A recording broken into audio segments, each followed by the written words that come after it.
सिद्धेभ्यः नमो अरिहन्ताणं नमो सिद्धाणं नमो आयर्याणं नमो वज्रायाणं नमो लोये सर्वसारूढम्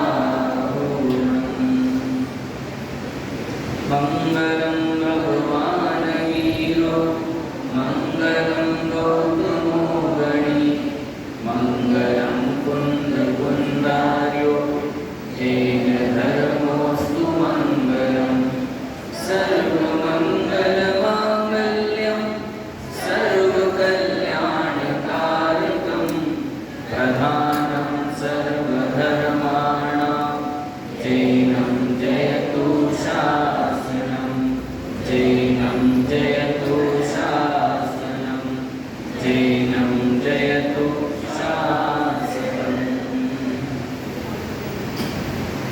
सब मुनिराजों के समूह भी जिनका ध्यान करे सुनो नरों के सारे स्वामी जिन गुणगान करे वेद पुराण शास्त्र भी जिनके गीतों के डेरे वे देवों के देव विराजे उर में ही मेरे वे देवों के देव विराजे उर में ही मेरे वे देवों के देव विराजे उर में ही मेरे आशीष हाथ गुरु का जब से मिला है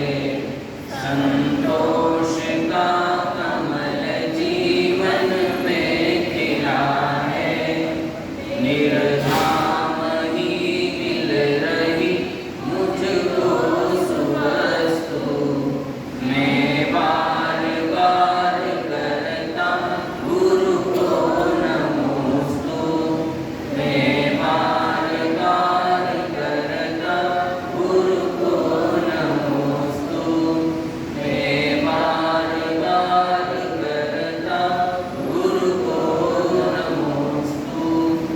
पंच परमेश्वरी भगवान की है।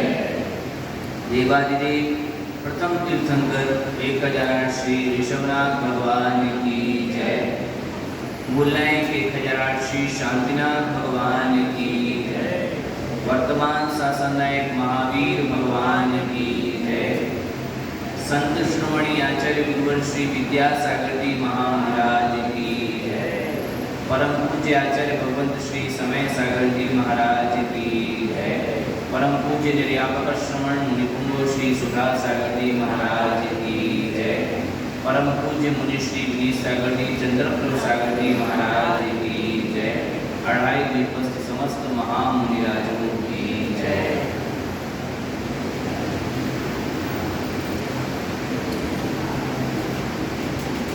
माटी से घट बनने की यात्रा को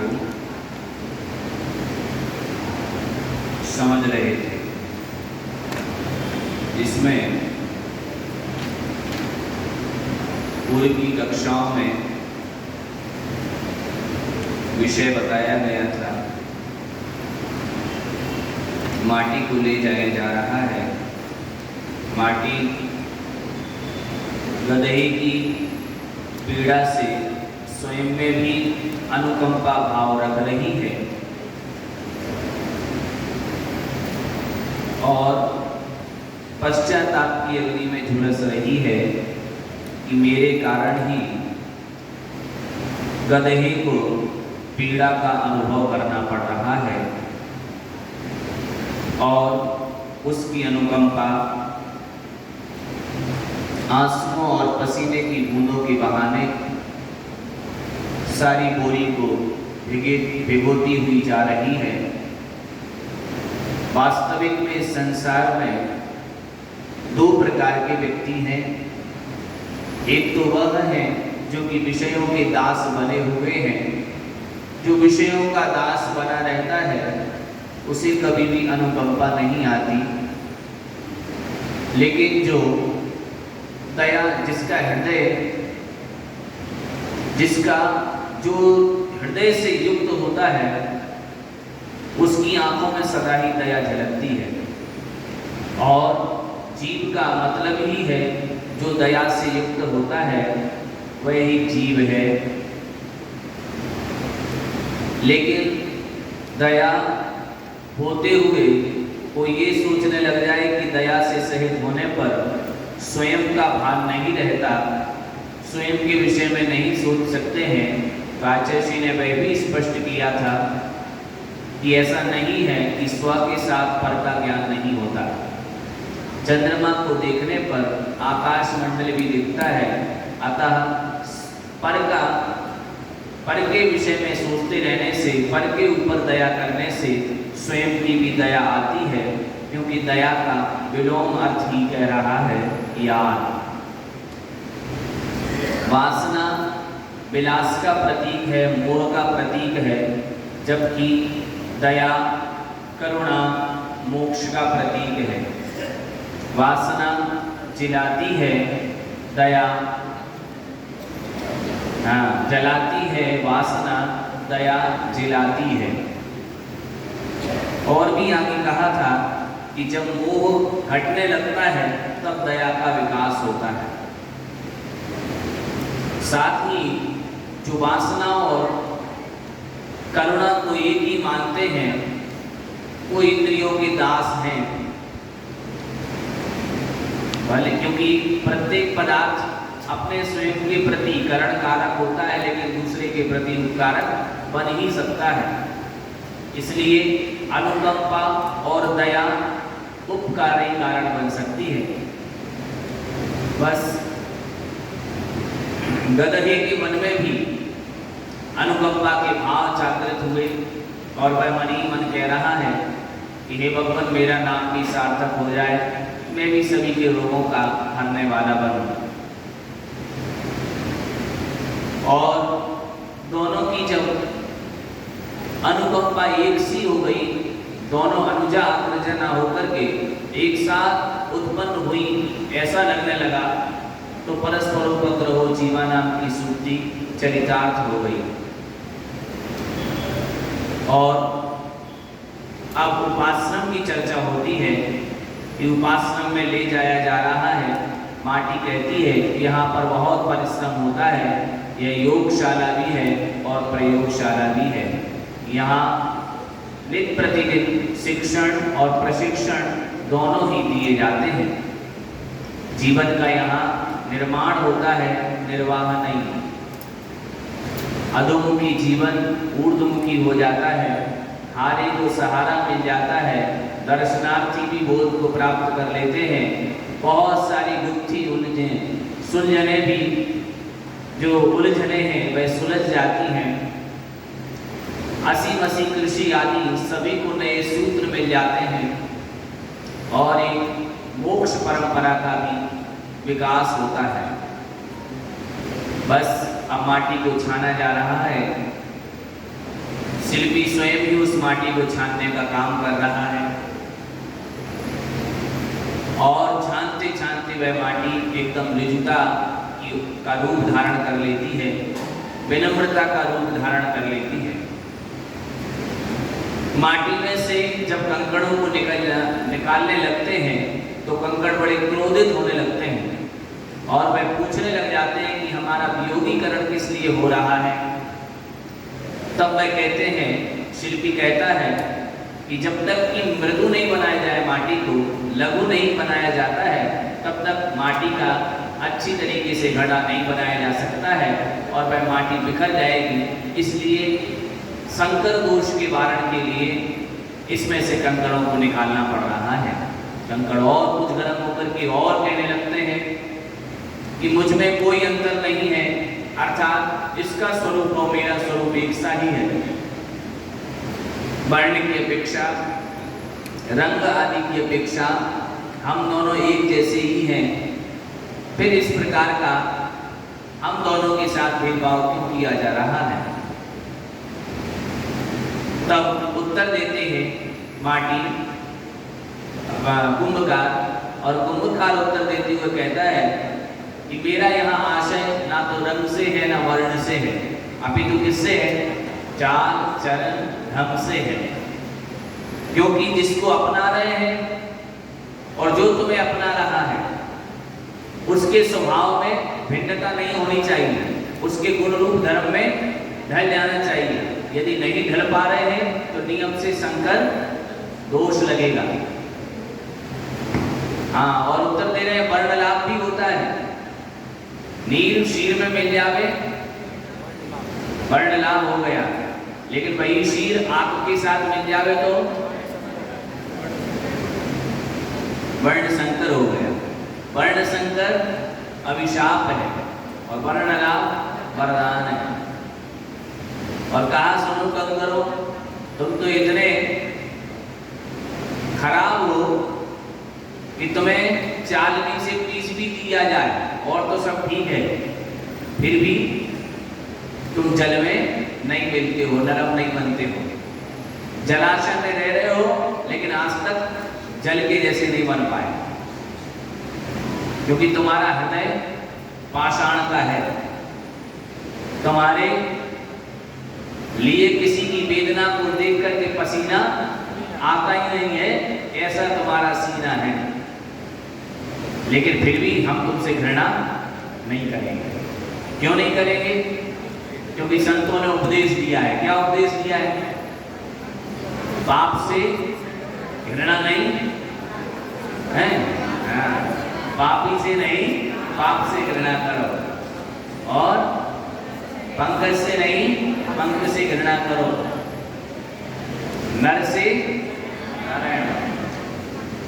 इस प्रकार माटी स्वाधीनता भरी हुई आंखों से उन कंकरों को देखते हुए कुछ कहती है, और महासत्ता माँ की गवेषणा करो, अर्थात केवल ज्ञान का वर्ण करो, केवल ज्ञान को खोजो, अच्छे विचार रखो, संकीर्ण विचारधारा को त्यागो। इसी में तुम्हारा भला है और इसी में तुम्हारा, क्योंकि लघुता का, जब हम लघुता को छोड़ेंगे तभी हम गुरुता को प्राप्त कर पाएंगे, तभी हमारा सुख की रचना होगी। और ऐसा कहकर के फिर कहते हैं, माटी कहती है कि देखो बीज का वपन किया है, जल की बारिश भी हो गई, फसल लहला भी गई, लेकिन अभी क्षण भर बाद एक हिम का झोंका आएगा और क्या होगा? सारी की सारी फसल नष्ट हो जाएगी। जिसने तुम्हें जीवन दिया वही तुम्हें नाश करेगा। मतलब एक जब तक स्वभाव में था तो तुम्हें जीवन दिया, और वही जब विभाव में आ गया तो उसने जीवन को बर्बाद कर दिया।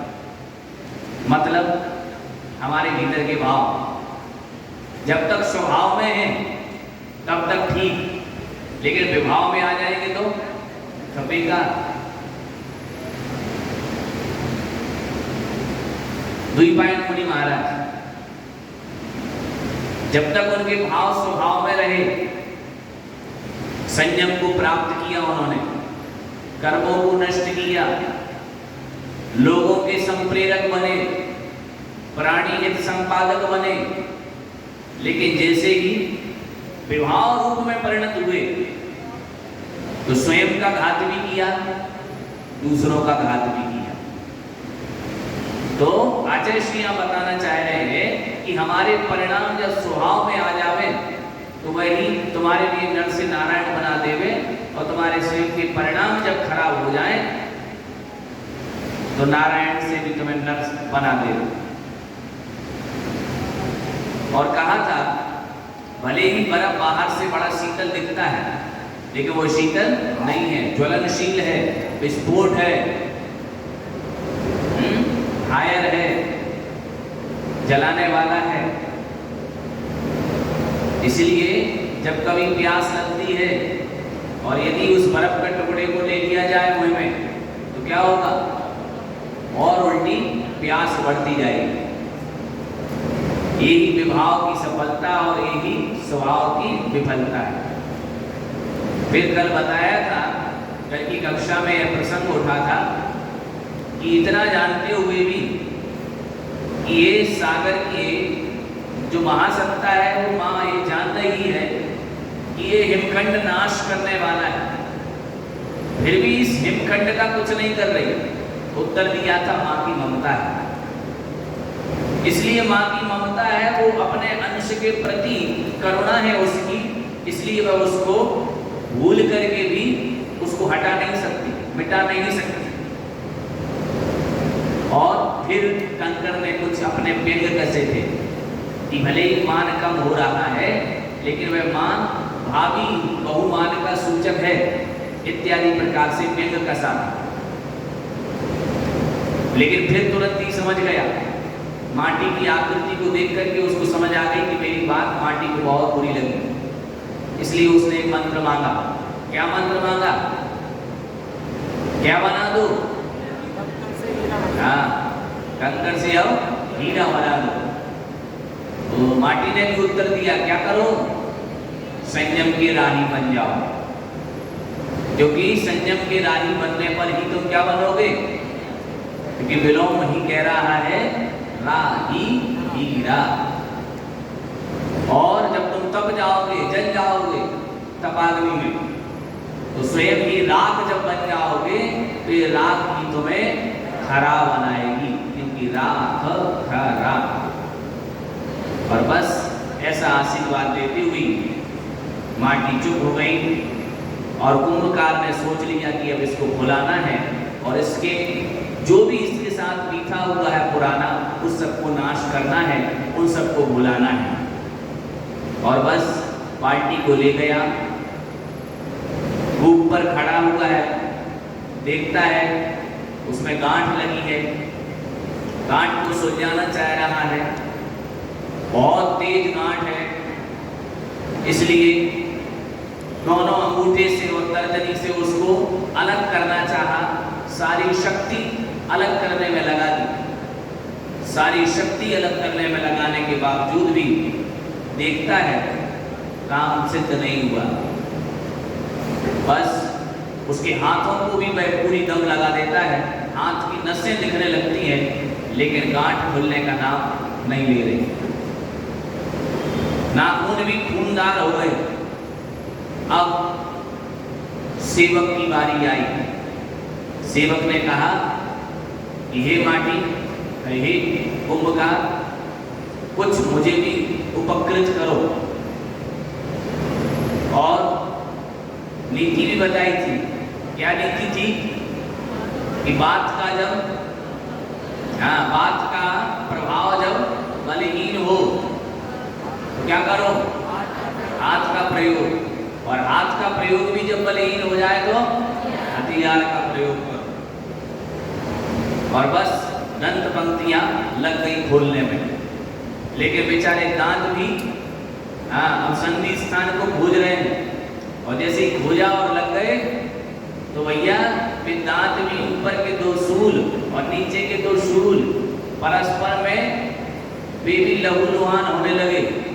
मसूड़े सूज गए, भूल गए, खून निकलने लगा। बस इतना देख करके जो बहन बैठी थी भीतर, उसने देखा कि हमारे भाई पिटते जा रहे हैं, तो बहन को गुस्सा आ गया। उसने कहा तुम्हारा नाम ही है रस्सी, तुम बिल्कुल भी रस जैसी नहीं हो, तुम्हारे भीतर रस तो रहा ही नहीं, तुम तो बड़ी नीरस हो, तभी तो खुल नहीं रही। और बस इतना कहकर के और उसने कहा, धमकी दे दी कि सुनो, अगर तुम आसानी से नहीं खुलोगी तो अब तुम्हारे लिए अलग अलग कर दिया जाएगा। डर गई और उसने उसके कार्य की अनुमोदना करते हुए उसको धिक्कारा। और धिक्कारते हुए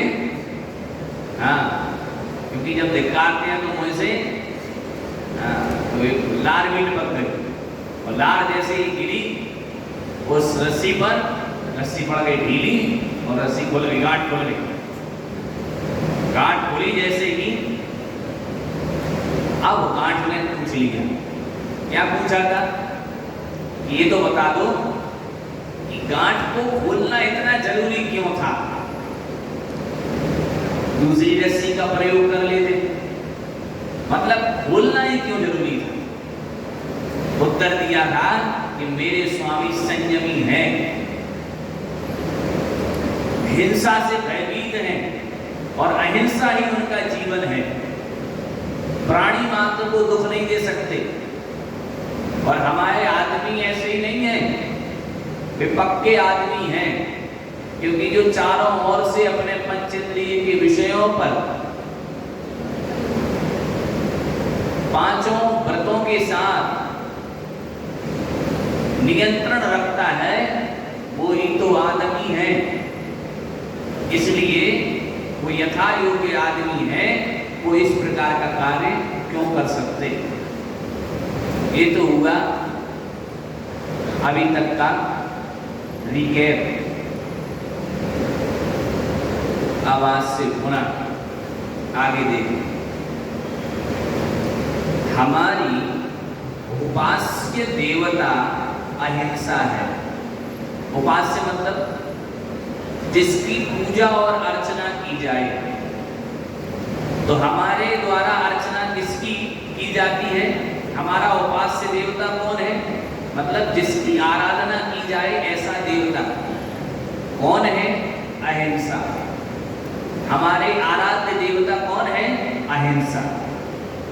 अहिंसा मतलब मन वचन काया से प्राणी मात्र को कष्ट नहीं पहुंचाने का भाव ही अहिंसा है। न मन से, न वचन से, न काया से, किसी भी प्रकार से प्राणी मात्र को कष्ट न पहुंच जाए, ऐसा भाव जो है उसका नाम ही है अहिंसा। इसलिए अहिंसा परमो धर्मः का, वो ही जैन धर्म का मूल है। और जहां गांठ ग्रंथि है वहां निश्चित ही हिंसा चलती है। लेकिन जहां गांठ है, अब गांठ शब्द का अर्थ क्या हुआ? संग, परिग्रह। जहां परिग्रह है, जहां गांठ है, जहां ग्रंथि है, तो यहां परिग्रह के अर्थ में लिया कि जहां गांठ ग्रंथि है वहां निश्चित ही हिंसा चलती है, वहां नियम से हिंसा है, हिंसा नियम से उसको चलेगी। कहां? जहां परिग्रह है। परिग्रह होने पर हिंसा नियम से होगी। आचार्य रविशेन महाराज ने पद्म पुराण जी ग्रंथराज में अहिंसा को, हिंसा को ही सब, परिग्रह को ही सबसे बड़ा पाप बताया है। उन्होंने सिद्ध किया कि इस संसार में परिग्रह का संचय करने के लिए ही व्यक्ति प्रवृत्ति करता है, और जहां जहां परिग्रह होगा वहां वहां नियम से हिंसा होगी। जब जब परिग्रह का मन में भाव आएगा आप हिंसा करेंगे, क्योंकि परिग्रह को जोड़ना पड़ेगा तो आरंभ करना पड़ेगा, और आरंभ करना है तो हिंसा होगी ही होगी। इसलिए उन्होंने कहा कि आरंभ करने से हिंसा होती है, तो आरंभ कर किस लिए रहे हैं? परिग्रह के निमित्त से। तो जहां जहां परिग्रह है वहां वहां हिंसा नियम से है। इसलिए कहा जहां गांठ ग्रंथि है वहां निश्चित ही हिंसा चलती है। अर्थ यह हुआ कि ग्रंथि हिंसा की संपादिका है, अर्थात परिग्रह हिंसा का संपादन करने वाली है। परिग्रह ही हिंसा की जनक है। परिग्रह इकट्ठा करना है तो नियम से हिंसा करनी ही होगी। बिना हिंसा किए परिग्रह इकट्ठा 3 काल में नहीं हो सकता। कोई भी आरंभ करना है उसमें आपको हिंसा करनी पड़ेगी। हाँ, ये जरूर हो सकता है कि वह हिंसा भावात्मक है या द्रव्यात्मक है। अब कोई कहे कि पढ़ाई लिखाई करवा रहे हो, इसमें कौन सी हिंसा है?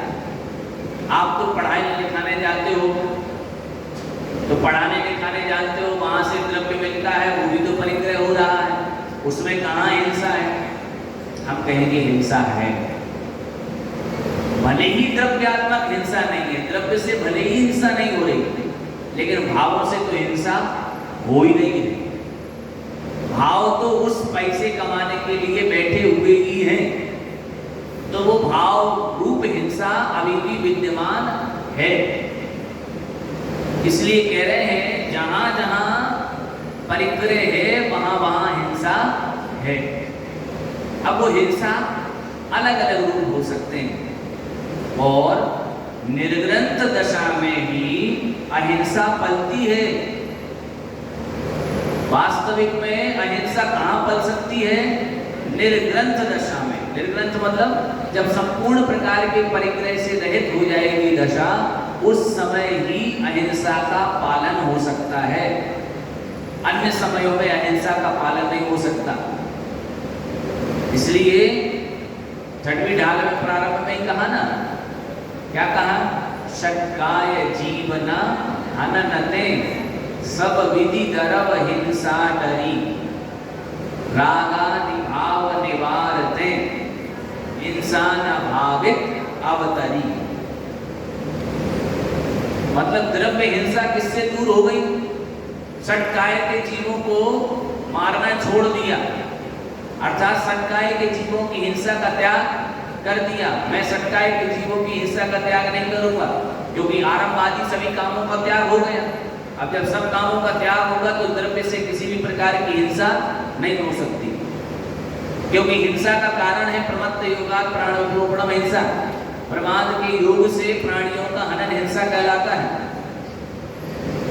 तो निर्ग्रंथ दशा में ही अहिंसा पल सकती है पूर्ण रूप से। इसलिए कहा निर्ग्रंथ दशा में ही अहिंसा पलती है। पल पल पनपती बल पाती है और क्षण क्षण भर में वो पनपती है, अर्थात वह हिंसा नहीं अहिंसा। अहिंसा पनपेगी।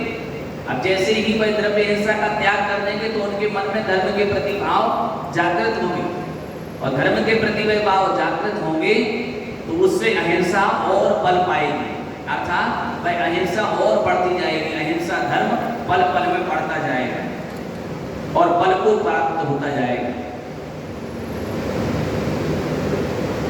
हम निर्ग्रंथ पंथ के पथिक हैं। हम कौन से पंथ के पथिक हैं? पथिक मतलब राही। कौन से पथ के राही हैं? निर्ग्रंथ पथ। निर्ग्रंथ पंथ अर्थात जिनके कोई परिग्रह नहीं होता, ऐसे वीतरागी संतों के पथिक हैं। जो जिस मार्ग पर वीतरागी संत गए हैं उसी के हम मार्गी हैं, उसी मार्ग का अनुसरण करने वाले हैं। इसी पंथ की हमारे यहाँ चर्चा, अर्चा, प्रशंसा सदा चलती रहती है। और इसी पंथ की अर्थात इसी पंथ की हमारे यहाँ क्या होती है? अर्चा अर्थात चर्चा मतलब बातें, विचार।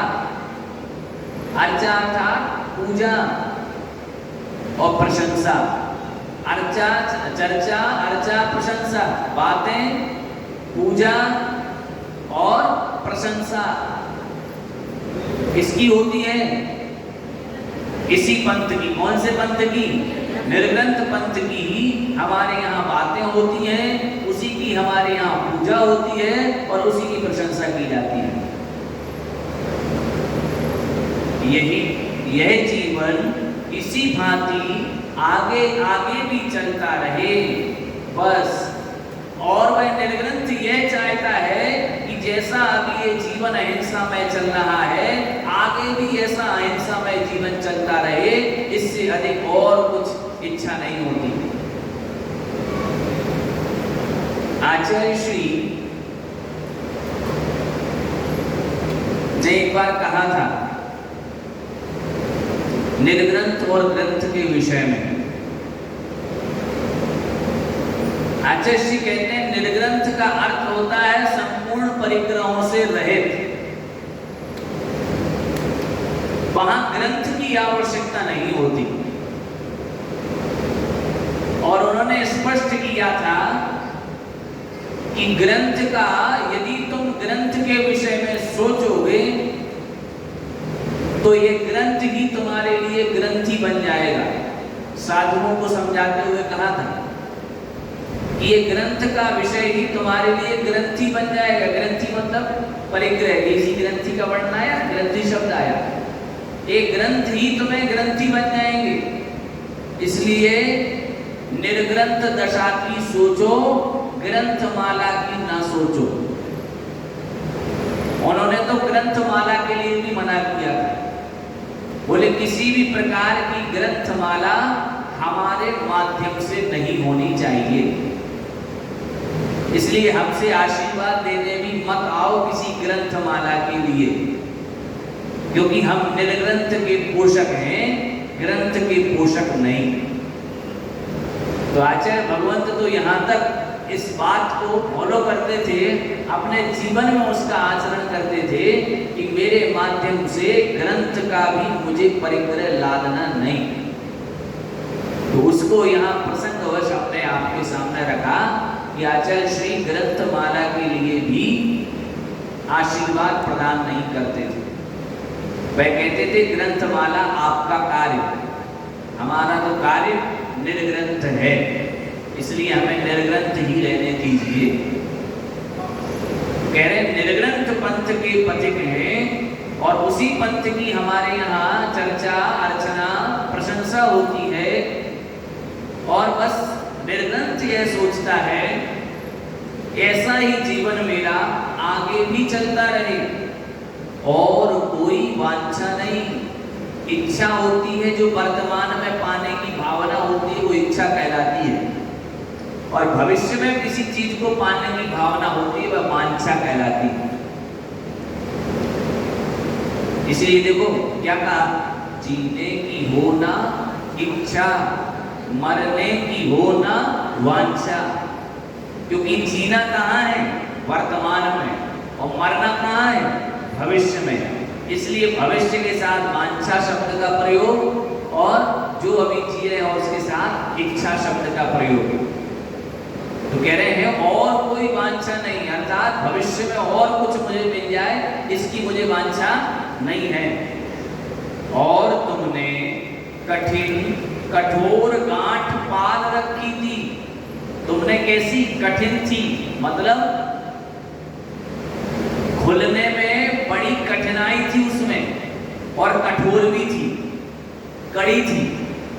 ऐसी गांठ तुमने पाल करके रखी थी, उसे खोले बिना भरी बाल्टी को ऊप से ऊपर निकालते समय जब वह गांठ गिर्रा पर आ गिरेगी, नियम रूप से बाल्टी का संतुलन बिगड़ जाएगा तब, और रस्सी गिर्रा में फंसेगी। क्या होगा, उसको खोले बिना, यदि उसे नहीं खोलते तो भरी की भरी बाल्टी को ऊप से जब ऊपर निकालते कुएं में से, तो क्या होता, वह गांठ गिर्रा पर आ गिरती।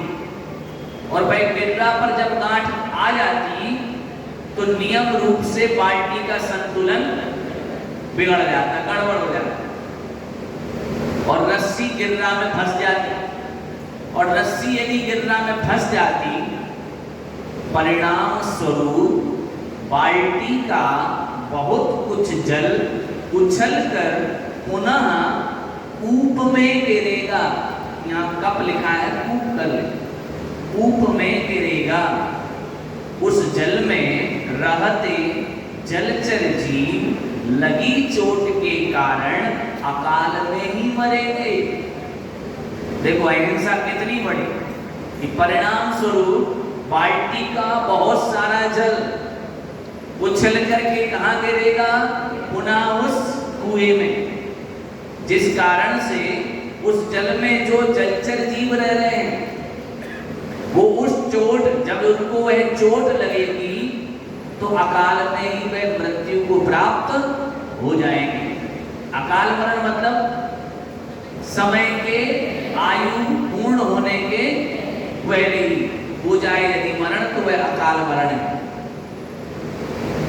देखो इन सब से आचार्य श्री हमें जल छानने की विधि सिखा रहे हैं। किसी को जल कैसे छाना जाता है, ऐसे नहीं जल्दी जल्दी आए और छान करके।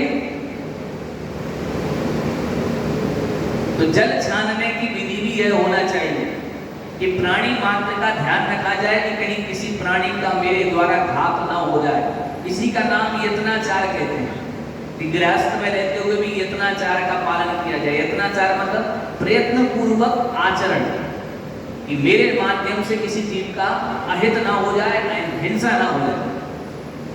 तो कुएं में जब गिरेगा तो जलचर जीवों को चोट लगेगी और वो अकाल में ही मर जाएंगे। इस दोष के स्वामी मेरे स्वामी कैसे बन सकेंगे? और इस दोष के स्वामी अर्थात इस दोष के अपराधी है ना, मेरे स्वामी जो हैं, ऐसे वे कुंभकार इस दोष के भाजन कैसे बनेंगे? इसीलिए गांठ का खोलना आवश्यक ही नहीं, अनिवार्य रहा। इसलिए उस गांठ को खोलना आवश्यक ही नहीं था, केवल अवश्य होने योग्य कार्य है वह आवश्यक है, लेकिन अनिवार्य मतलब देखो आवश्यक में अनिवार्य में फर्क बताते हैं। आवश्यक होता है जो अवश्य काम करने योग्य है, वह होता है आवश्यक। अवश्यम कर्तव्यम इति आवश्यकम, जो अवश्य करने योग्य होता है वह आवश्यक होता है। और जिसके बिना काम हो ही ना सके वो अनिवार्य होता है। जिसके बिना कार्य हो ना सके वह अनिवार्य है। और जो करने योग्य है, जिसको करना चाहिए, वो आवश्यक है। मतलब यहाँ पर केवल इतना ही आवश्यक नहीं था कि गांठ खोले, अपितु बिना गांठ खोले पानी निकाला ही नहीं जा सकता था। उसके लिए यह आवश्यक काम नहीं था, उसके लिए अनिवार्य था, क्योंकि इसके बिना उस काम की सिद्धि होगी नहीं। तो आवश्यक ही नहीं, अनिवार्य रहा। समझी बात? पूरी रस्सी, ये रस्सी बात समझी कि नहीं? बावली कहीं की, बावली अर्थात पागल। आपके यहाँ बोलते हैं बावली है, वही बावली आ गई। मेरी आली, आली मतलब हाँ मित्र, सहेली। मेरी सहेली तू बड़ी बावली है, समझी कि नहीं? इधर यह क्या हुआ? और अब दूसरी तरफ देखते हैं क्या हुआ। स्निग्ध स्मित मति वाली, स्निग्ध अर्थात अब जिसका जो स्निग्ध का अर्थ होता है चिकना, और उसकी बुद्धि चिकनी इसलिए है कि कुंभकार की बुद्धि की बात कर रहे हैं। यहाँ कुंभकार की बुद्धि एकदम विकसित हो चुकी है, इसलिए चिकनी है, क्योंकि वह यत्नाचार पूर्वक पालन कर रहा है, बड़ा संयमी है, इसलिए बुद्धि एकदम शार्प हो चुकी है। और स्मित मति वाली, मंद मंद मधुर मुस्कान के साथ मति वाली, बुद्धि वाली जिसकी बुद्धि हो चुकी है, इस प्रकार की जिसकी बुद्धि हो चुकी है, स्निग्ध और स्मित, ऐसे उस कुंभकार के काया की छाया, ऐसे उस कुंभकार के काया की छाया अर्थात परछाई, किसकी? शिल्पी की, कुंभकार की।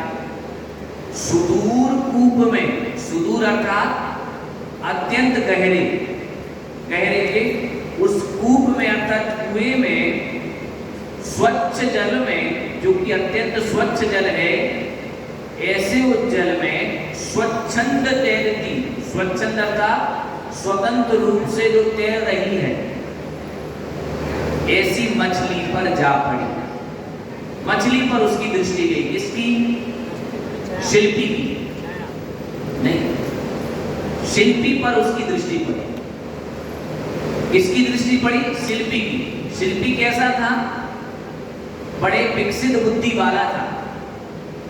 ऐसे उस विकसित बुद्धि वाले की जो छाया की परछाई थी, वो छाया की परछाई जो थी वो कुएं में पड़ रही थी, और उस परछाई को इस प्रकार की उस शिल्पी की परछाई को उस मछली ने देख लिया। कहां से देखा? मतलब वहां कुएं के पाट पर वह कुंभकार खड़ा था, और कुंभकार की बड़ी स्निग्ध बुद्धि थी, और उस ऐसे उसकी उस छाया को उस मछली ने देखा। और मछली ने जैसे ही देखा तो मछली की मूर्धना, या मूर्धना होना चाहिए था, लेकिन मूर्धना है, ये गलत मिसप्रिंट हो चुका है, इसको सुधारें। मूर्धना कहते हैं। मूर्धना का अर्थ यहाँ होगा मूर्धा, मुख, जिसका अपन अर्थ ले सकते हैं कि मछली की जो मूर्धना है, मुख है, वो मुख ऊपर हो उठी। अर्थात मछली जो अभी नीचे थी, उसने देखा ये छाया किसकी है, तो एकदम से जो मछली यूं अपना मुंह लटकाए हुई थी, वो यूं हो गया उसका। स्वाभाविक वर्णन है, कोई अलग नहीं है। अब मछली ने जैसे ही कोई छाया देखी, अब उसने अपना मुंह ऊपर की ओर कर लिया। उसकी मानस स्थिति भी ऊर्ध्वमुखी हो गई।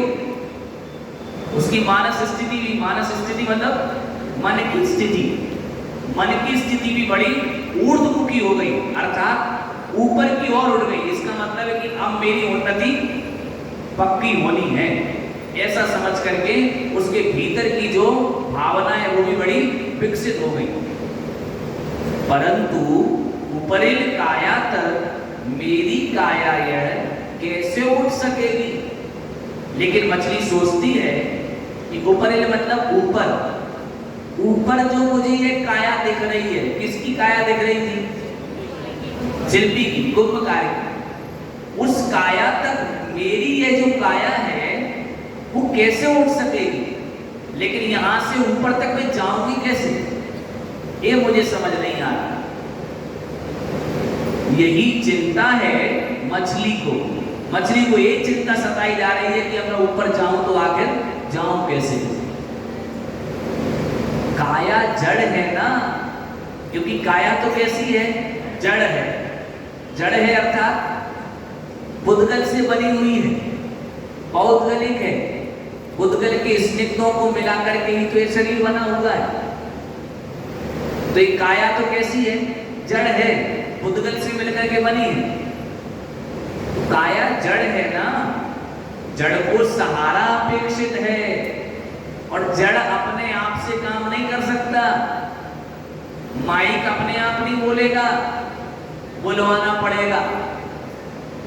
हाँ, अब आप तो नहीं, हम तो मोबाइल लगा दे तो भी बोलने लग जाता।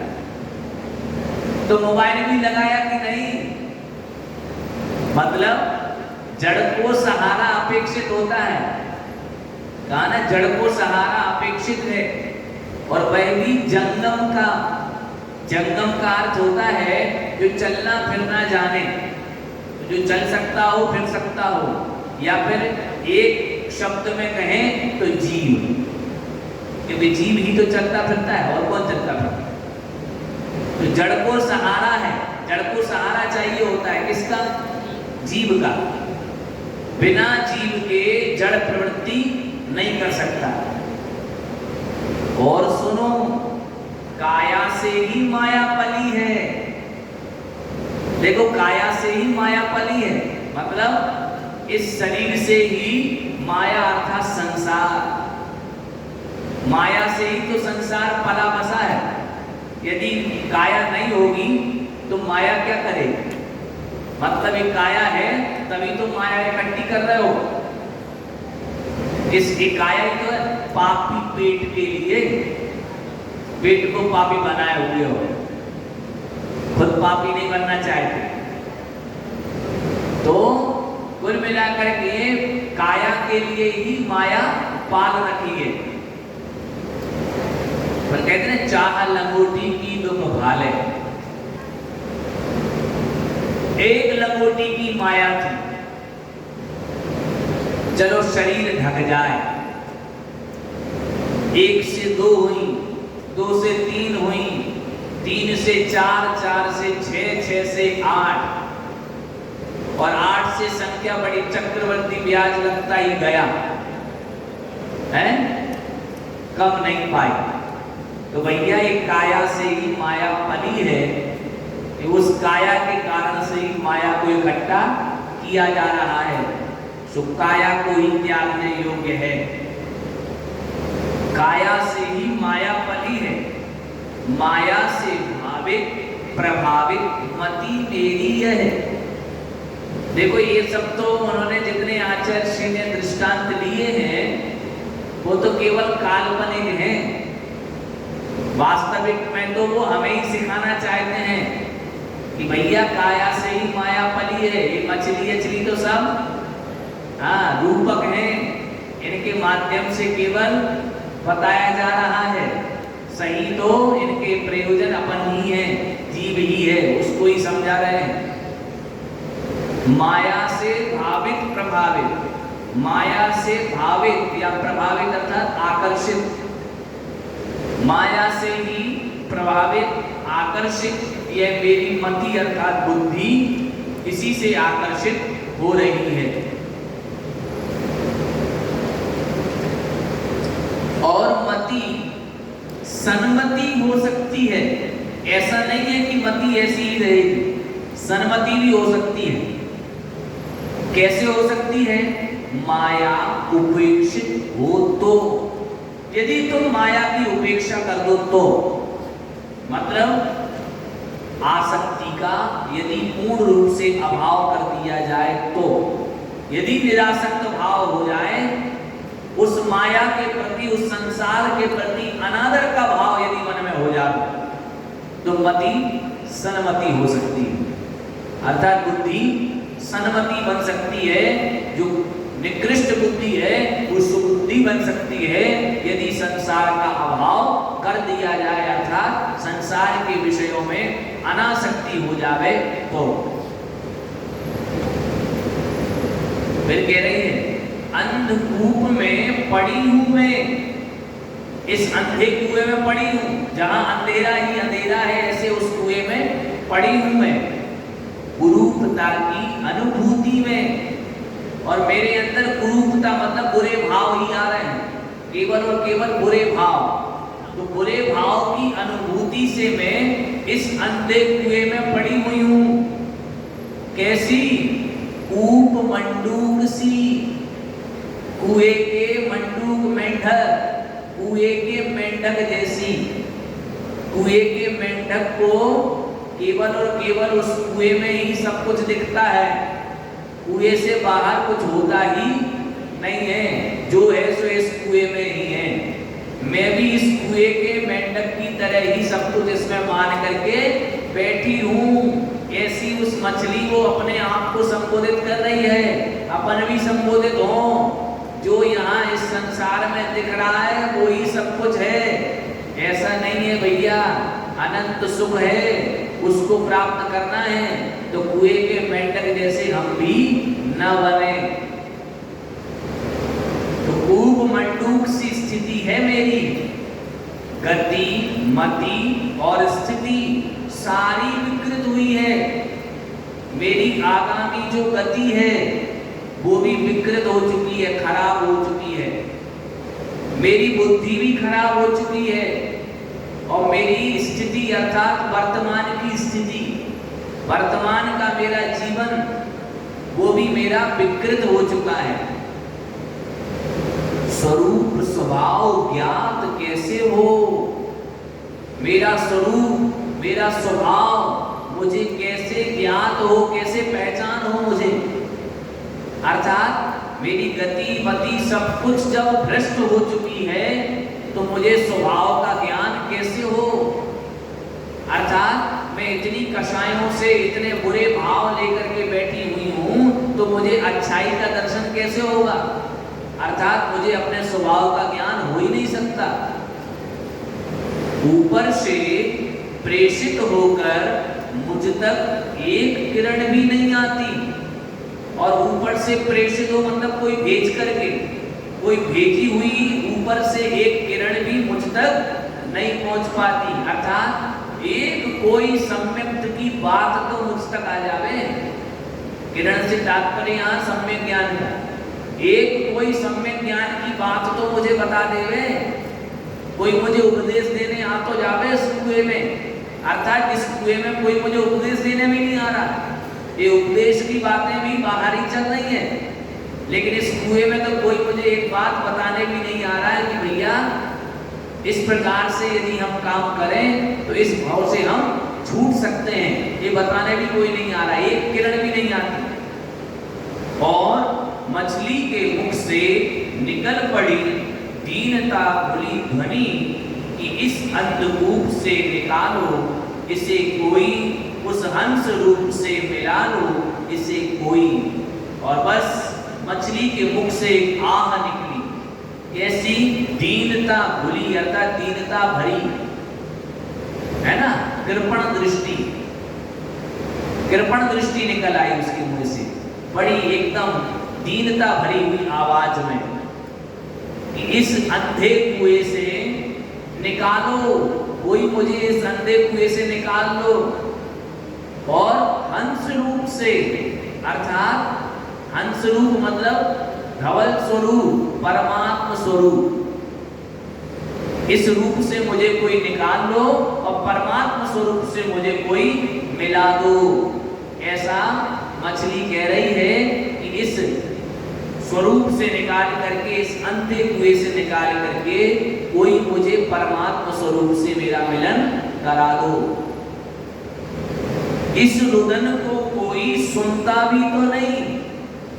अब मछली कह रही है मैं तो भीतर ही बैठी हुई, उस कुएं में बैठी हुई, इतना रो रही हूं, मेरे भीतर इतना परिणामों का खेल चल रहा है, इतनी मेरे अंदर करुणा चल रही है, लेकिन इस करुणा को सुनने वाला भी तो कोई है नहीं। अरे कान वालों, सब बहरे हो गए क्या? अरे तुम सबके कान हैं, तुम बहरे हो गए हो क्या? यदि बहरे नहीं हुए हो तो मुझे यहाँ से निकाल करके परमात्म स्वरूप से मेरा मिलन करा दो। अब उसे लग रहा है कि मैं इतना कह रही हूं, लेकिन अभी तक कोई प्रत्युत्तर नहीं आ रहा, मेरी आवाज केवल मुझे सुनाई दे रही है, किसी दूसरे को सुनाई नहीं दे रही है। इसलिए वो कह रही है यह रुदन, देखो संवाद एकाकी हो रहा है, उसको लग रहा है कि दूसरा तो कोई सुन ही नहीं रहा है, तो कह रहा है यह रुदन अरण्य रोदन ही रहा है। अरण्य रुदन कहते हैं, अरण्य रुदन कहते हैं जंगल में होने वाला रुदन। बड़ी भीषण भयानक अटवी में जब रुदन होता है तो कोई सुनने वाला नहीं होता, तो कह रहे हैं मेरा यह रुदन कहीं अरण्य रुदन तो नहीं हो रहा, मतलब जंगल में रोने के वाले के समान तो नहीं हो रहा कि जहां केवल रोने वाला ही हो, सुनने वाला कोई नहीं हो। तो मुझे ऐसा लग रहा है कहीं मैं रोती जा रही हूं और कोई सुनने वाला है कि नहीं, तो मुझे तो लग रहा है कि मेरा यह रुदन अरण्य रुदन तो नहीं है। अरण्य मतलब जंगल, तो जंगल में होने वाला रुदन तो नहीं है कि जंगल में मैं चीख चिल्ला रही हूं लेकिन कोई उसको सुन नहीं पा रहा। ऐसा सोच पुनः विकल्पों में डूबती है मछली, और ऐसा सोच करके पुनः विकल्पों में डूब जाती है, और उस डुबन में एक किरण मिल जाती उसे। और जैसे ही वह सोच में डूबती है, उस डूबन में अर्थात उस सोच में, विचारों में जैसे ही वह डूब जाती है तो एक किरण मिल जाती है। एक आशा की किरण उसे मिल गई। और वो आशा की किरण क्या मिली? सारहीन विकल्पों से जीने की आशा को खाने के लिए विष ही मिल जाता है। सारहीन विकल्पों से अर्थात जो मैं फालतू की चिंता कर रही हूं, फालतू के जो मैं विकल्प मन में ला रही हूं, सारहीन मतलब जिसका जो सार से रहित है, जिसका कोई सार नहीं है, ऐसे विकल्पों से जो मैं जीने की आशा को बिल्कुल खाने के लिए विष ही दे रही हूं, विष ही मिल जाता है। अर्थात सारहीन विकल्पों की अपेक्षा तो जीने की जो आशा है उसको खाने के लिए विष ही मिल जाता है। तो कुल मिलाकर के मुझे केवल ये जीने की जो मेरी आशा है, इस जीने की आशा को यदि मैं पुरुषार्थ करूं तब तो ठीक है, अन्यथा विष खाने को मिल जाएगा और मेरी ये जीने की जो आशा है वह पूर्ण रूप से खत्म हो जाएगी। इसलिए मुझे चाहिए कि मैं पुरुषार्थ करूं और पुरुषार्थ के बल पर जीने की आशा जीवंत रखूं, अन्यथा विष खाने के लिए मिल जाएगा। और ऐसा सोचती हुई चिरकाल से सोती कार्य करने की सार्थक क्षमता धैर्य धृति वह खोलती है अपनी आंख दृढ़ संकल्प की गोद में ही।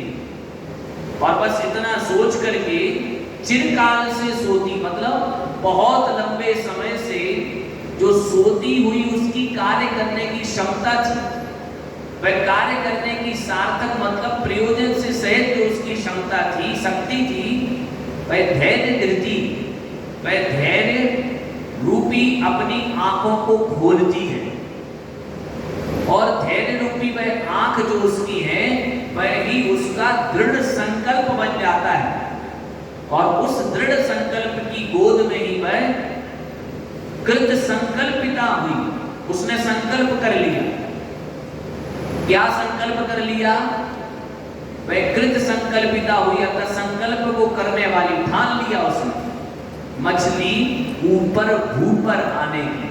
अब उस मछली ने सोच लिया अब तो मैं भू पर आकर के ही रहूंगी, अर्थात वसुधा पर, पृथ्वी पर आने का उसने सोच ही लिया कि अब इस कुएं से, इस अंधकूप से मैं बाहर निकल करके ही रहूंगी। नश्वर प्राणों की आस भाग चली, ईश्वर प्राणों की प्यास जाग चली मछली के घट में। मछली के घट में मतलब है, घट में मतलब उसके जहां प्राण बसते हैं वही तो उसकी घट हुआ। तो मछली के उस घट में नश्वर प्राणों की आस भाग चली। नश्वर प्राण अर्थात जिनका नाश होना है, ऐसे उस प्राणों की जो उसे आस लगी थी, अभी तक इच्छा थी, वो इच्छा तो भग गई अब, क्योंकि मछली जल की रानी है, जीवन उसका। तो भैया जब तक वो जल में रहेगी तब तक ही जीवित रहेगी, जल से बाहर निकल जाएगी तो मर जाएगी। इसलिए उसने क्या करा? नश्वर प्राणों की आस उसने छोड़ दी। उसने कहा ये प्राण तो मेरे नश्वर हैं, ये एक दिन नियम से नष्ट होंगे, इसलिए अब मुझे मरना होगा तो मर जाएंगे। अब उसने क्या सोच लिया? अब उसके अंदर प्यास जाग गई, काय की? ईश्वर प्राणों की, मतलब प्रभु को प्राप्त करने की, प्रभु को प्राप्त करने वाली जो प्यास है वो उसके मन में जग गई। किसके मन में? मछली की। फिर क्या? जड़भूत जल का प्यार निराधार कब तक टिकेगा? जड़भूत मतलब जो जड़ है, जड़ है मतलब अचेतन है। अचेतन जल का प्यार, मछली से जो, मछली का अचेतन जल के प्रति जो प्रेम है वो निराधार है, उसका कोई आधार नहीं है। तो निराधार वस्तु का प्रेम कब तक टिकेगा? अगर आधार से सहित कोई वस्तु होती है तो वो तो टिकती है, लेकिन जिसका कोई आधार नहीं है, जिस प्रेम का, ऐसा जल का, मछली का प्यार कह रहे हैं, वो कब तक टिकता? उसने सोच लिया अब तो मुझे ईश्वर से मिलना है, इसलिए वह उस जल का प्यार उसका छूट गया। वह भी पल में हुआ पलायित, क्षण भर में ही वह पलायित मतलब भाग गया। सारा का सारा जल के प्रति जो उसका प्रेम था वो सब पल भर में ही भाग गया। कैसा? छू मंतर कहीं है? दादा दादी की कहानियों में छू मंतर जैसे होता था, उन्होंने कहा छू मतलब गायब। तो ऐसे ही आचार्य जी कह रहे हैं, वैसी की वैसी वो जल का और मछली का जो परस्पर प्रेम था वो क्षण भर में ही छू हो गया, भाग गया। अभय का निलय मिला, और अभय का उसे निलय अर्थात घर। किसको मिला अभय का घर? उस मछली को, जीवन दान। सभय का विलय हुआ। सभय मतलब भय से सहित जो स्थिति थी, जो डरावनी स्थिति थी, उसका विलय अर्थात नाश हुआ। किसके जीवन में? मछली के जीवन में। मछली के जीवन में अभय का घर मिला और सभय का जो डरावनी स्थिति थी उसका नाश हुआ। यहीं से घटित विजय हुआ, और यहीं से विजय की यात्रा, उस मछली की विजय की यात्रा घटित हो गई, अर्थात प्रारंभ हो गई। धन्य। अब प्रासंगिक कार्य आगे बढ़ता है। अब प्रसंग वाला कार्य और आगे बढ़ता है। अंग अंग संस्कारित थे। किसके? शिल्पी के। शिल्पी का प्रत्येक अंग संस्कारित था। सो संयम की शिक्षा का संस्कार प्राप्त था, क्योंकि कुंभकार था संयमी, इसलिए संयम की शिक्षा का संस्कार जिसे प्राप्त हो चुका था, जिन्हें वे दोनों हाथ शिल्पी के संयत हो उठे तुरंत, और शिल्पी के वे दोनों हाथ संयमित हो उठे, नियंत्रित हो उठे तुरंत। तभी वह शिल्पी रस्सी से बांध बाल्टी को धीमी गति से नीचे उतारता है कूप में, और वह कुएं में क्या करता है? दोनों ही बड़े सधे हाथों से, संयत मतलब सधे हाथों से, ऐसे नहीं कि बाल्टी को लिया और एक झटके में ही नीचे छोड़ दिया। बड़े धीमे धीमे उसने अब छोड़ना चाहा, धीमे धीमे बाल्टी को नीचे उतारता है, रस्सी से बांध करके उस बाल्टी को धीमी गति से, बड़े धीरे धीरे से नीचे उतारता है कुएं में, जिससे कि मछली आदि नाना जलचर जीवों का घात होना टल सके। और इसलिए वह नीचे धीरे धीरे उतार रहा है, जिससे कि कहीं कोई जलचर, मछली आदि जलचर जीव, जल में रहने वाले जो जीव हैं, वे कहीं उनका घात अर्थात उनका नाश कहीं हो नहीं जाए। इसलिए वह धीरे धीरे उस रस्सी को, उस बाल्टी को नीचे उतार रहा है, और अपने आत्म तत्व को यहाँ और वहाँ, अब और तब कर्म कर्म फल सोना छल सके।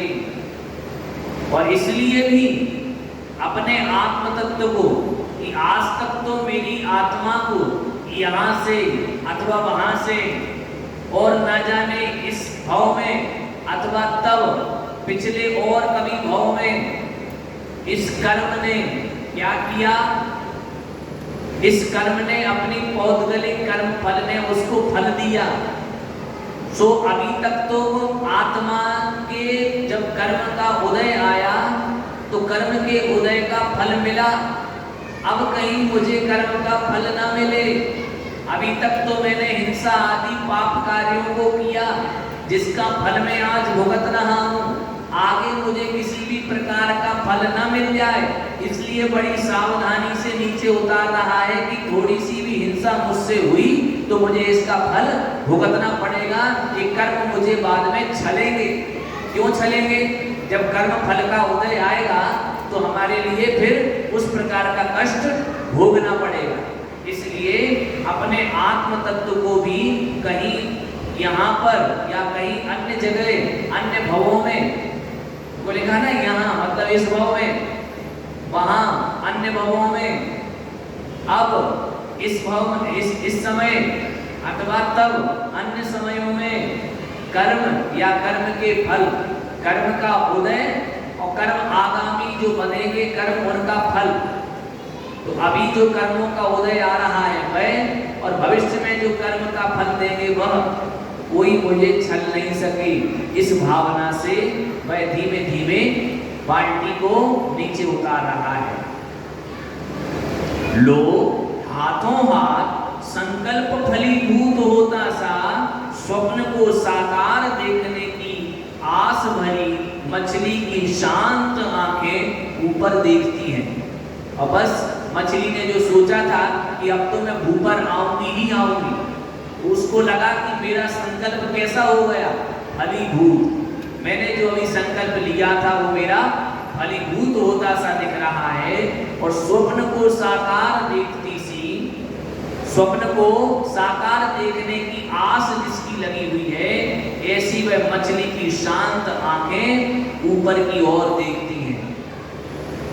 उतरता हुआ यान सा दिखा, चंद्रयान आ रहा है, उतरता हुआ जो बाल्टी दिख रही थी, उस बाल्टी उसे ऐसा लगा कि जैसे कोई बाल्टी नहीं, ये तो कोई यान है, विमान है।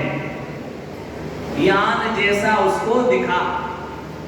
और उस यान पर क्या लिखा था? वंदे मातरम नहीं, उस पर लिखा था धम्मो दया विशुद्धो। कि धर्म क्या है? जो दया से विशुद्ध है। जो दया से विशुद्ध है वही धर्म है। ऐसा कोई यान उसको दिखा और उस यान को देख करके उसे अपने भीतर लगा कि बस अब तो मुझे कोई यहाँ से लेने आया है। और उस यान पर लिखा है धम्मो दया विशुद्धो। इसीलिए वह बड़ा धीरे धीरे वह यान उतर रहा है, स्पीड में नहीं आ रहा है। तभी तो धम्मो दया विशुद्धो लिखा है। यदि तेज स्पीड में आता है इसका मतलब उस पर धम्मो दया विशुद्धो नहीं लिखा होगा। तथा धम्मम शरणं गच्छामि, मैं तो धर्म की शरण में जा रहा हूं, ऐसा उस पर लिखा हुआ। ज्यों-ज्यों कूप में उतरती गई बाल्टी, जैसे जैसे उस कुएं में बाल्टी उतरती गई, त्यों-त्यों नीचे नीर की गहराई में, त्यों-त्यों अर्थात वैसे वैसे नीर की गहराई में, अर्थात उस जल की गहराई में जैसे जैसे उतरती गई, क्या? बाल्टी। झटपट चले जाते प्राण रक्षण हेतु, और उसमें जैसे जैसे नीचे बाल्टी जाती, झटपट अर्थात जल्दी से, प्राण रक्षण हेतु, प्राणों की रक्षा के लिए, मंडूक आदि अनगिन जलीय जंतु, मंडूक अर्थात मेंढक आदि, अनगिन मतलब असंख्यात, जलीय अर्थात जल में रहने वाले जंतु थे, वो प्राण रक्षा के लिए इधर उधर भाग जाते थे। क्योंकि उनको क्या लगता था कि कोई हमारे प्राणों का हरण करने वाला तो नहीं आया है, ऐसा सोच करके अन्य जितने प्राणी थे वो तो सब यहाँ वहां भाग गए। किंतु हलन चलन क्रिया मुक्त हो, लेकिन हलन की और चलन की, हलने और चलने की क्रिया से जो मुक्त हो गई थी, ऐसी अनिमेष बिना पलक झपकाए अपलक एकटक निहारती है, निहार रही है उतरती बाल्टी को। कौन?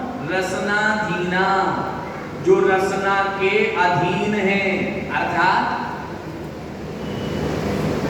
रसना इंद्रिय के जो अधीन है। और कैसी है? रस लोलुपा, रस की जो लोलुप है। मछली रसना इंद्री की लोलुपी होती है, खट्टा मीठा ये सब रस जिसको पसंद है? तो रस लोलुप ही नहीं बनना। तो रसना धीरा और रस लोलुपा जो थी, ऐसी वे मछलियां एक टक बिना पलक झपकाए उस बाल्टी को ही देख रही हैं। सारी मछलियां वे भोजन इससे कुछ तो मिलेगा इस आशा से। सारी मछलियां ये थी, रख इसलिए लगाई हुई थी कि अब इससे कुछ ना कुछ खाने को मिलेगा। पर ये क्या हुआ? वंचना। लेकिन क्या हुआ? वंचना मतलब थक गई। सोच तो रही थी कुछ खाने मिलेगा, लेकिन देख रही है यहां तो खाने के लिए इसके पास कुछ है ही नहीं। थक गई बेचारी। खाली बाल्टी देखकर जब देखा कि इस बाल्टी में तो कुछ नहीं है, तो लगा उल्लू बना दिया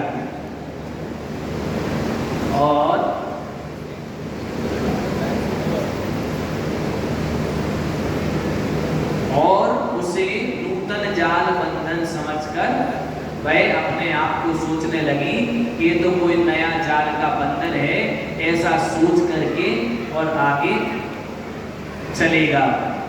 क्योंकि अभी 2 दिन है, तो मुझे लगता